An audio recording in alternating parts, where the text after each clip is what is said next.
Bismillahirrahmanirrahim. This is 11th class and we are reading the lesson Silk Road. The lesson Silk Road. This is para 4th. A swath of the white stuff lay across the track in front of us, stretching for maybe 15 meters before it pattered out, and the dirt trail reappeared. Aswathi. Aswath means a large strip area, वसी मैदान या कोई इलाका, वहाँ से जो बर्फ़ की सफ़ेद ताह थी वो पूरे इस ट्रैक पे फैली हुई थी इन फ्रंट हमारे आगे, stretching for maybe 15 meters before it pattered out and the dirt trail appeared.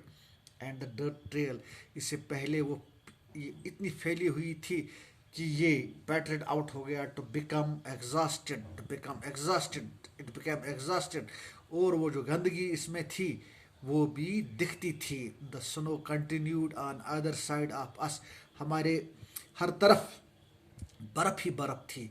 Smoothing the abrupt bank on the up slope side, और पहाड़ी के ऊपर भी up slope side means upward side, upward side पहाड़ी के ऊपर तक भी बर्फ ही बर्फ फैली थी. The bank was too steep means unduly high, unreasonable, and the ये जो चोटी थी ये अनरीजनेबल हाई थी, ये खब तक ये बड़ी ऊंची दिखती थी. Too steep for our vehicle to scale, हमारे उस गाड़ी के लिए कि वो इस पर चलाई जाती. सो देर वॉज नो वे, लिहाजा कोई रास्ता ही नहीं था. राउंड टू स्नो पैच, बर्फ के इन दबों के आगे गाड़ी चलाना बहुत ही मुश्किल था. I join Daniel as Tyson stepped on the interested snow and begin to slither and side forward. I joined, मैंने डैनियल के साथ ज्वाइन किया जैसे कि टिसन आगे जा रहा था. Encrusted snow means to overlay with snow, बर्फ से ये जो पूरी चोटी ढकी हुई थी इस पर मैंने डैनियल के साथ ज्वाइन किया. एंड बिगिन टू स्लिथर, और मैंने slither means to move by sliding side to side, to move by siding slide side to side along the ground like a snake, सांप की तरह रेंग कर लड़क के चलना. आगे जाने लगे हम. रेंग कर, stepping his foot from time to time to ascertain how sturdy it was. अपने कदम वो फूंक फूंक कर डाल रहा था एक से दूसरी तरफ, और ये लग रहा था कि वो कितना स्टर्डी है. I looked at my wrist watch, मैंने अपनी घड़ी की तरफ देखा. वी वर रिस्ट वॉच की तरफ देखा. हम 5210 मीटर समंदर की सतह से ऊपर थे इस पहाड़ी पे. The snow didn't look too deep to me, बर्फ मुझे उतनी गहरी नहीं लग रही थी. But the danger wasn't it is depth, लेकिन खतरा इसकी गहराई नहीं था. डैनियल सेड, डैनियल ने कहा. So much as it is icy top layer, जितनी भी इसकी आइसी टॉप लेयर है. इफ वी स्लिप आउट, अगर हम फिसल गए, the car could turn over, हमारी गाड़ी टर्न ओवर हो जाएगी. ही सजेस्टेड, उसने तजवीज़ दी. एज वी सा सेटन, जबकि हमने सेटन को देखा.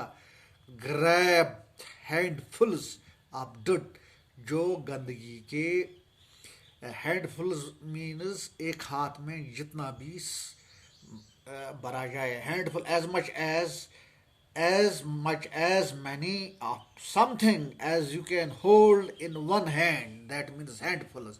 उतनी ही गंदगी उसने वो अपनी मुट्ठी में भर दी. And filling them across the frozen surface, और वो उस जमी हुई सरफेस पे उसको डाल रहा था बर्फ की. We both pitched in, and हम दोनों ने आगे पिच किया. When the snow was separate with soil, जबकि बर्फ इस सतह पर फैली हुई थी. Daniel and I stayed out of the vehicle to lighten this Satan's load. मैं और डेनियल गाड़ी से बाहर निकले ताकि गाड़ी का वजन कम हो जाए और बर्फ पर फिसलती हुई बर्फ पर गाड़ी का चलना आसान हो जाए. He backed up and drove towards the dirty snow. उसने उस बर्फ पे जिस पे उसने वो बर्फ के नीचे से मट्टी और वो गंदगी डाली थी ताकि चलना आसान हो जाए, उस पर गाड़ी चलाई. इज इट देयर कार, अपनी कार को आहिस्ता आहिस्ता ले गया. ऑन इट्स आइसी सरफेस, बर्फ की इस तह पे. And slowly drew its length without apparent difficulty. और इस बर्फ पे जो गंदगी उसने डाली थी, मिट्टी डाली थी, उस पे गाड़ी का चलना आसान हो गया. 10 minutes later, 10 मिनट के बाद, we stopped at an another blockage. हम एक दूसरी ब्लॉकेज पे जहाँ पर रुकावट बनी हुई थी रुके. नॉट गुड, ये उतनी अच्छी नहीं थी. सीटन अनाउंसड, सीटन ने ऐलान किया. As he jumped out again to survey the scene. वो गाड़ी से बाहर निकला ताकि आगे की मंजिल का नज़ारा कर सके, उसका तखमीना लगा सके. The time he decided to try and draw round to the snow. उसने वक्त का तयन किया और बर्फ पे and drive round the snow, और बर्फ के इर्द गिर्द गाड़ी को चलाने लगा. यहाँ तक आपने पढ़ा, तो वीडियो भी इतना ही अपलोड होता है प्यारे बच्चों.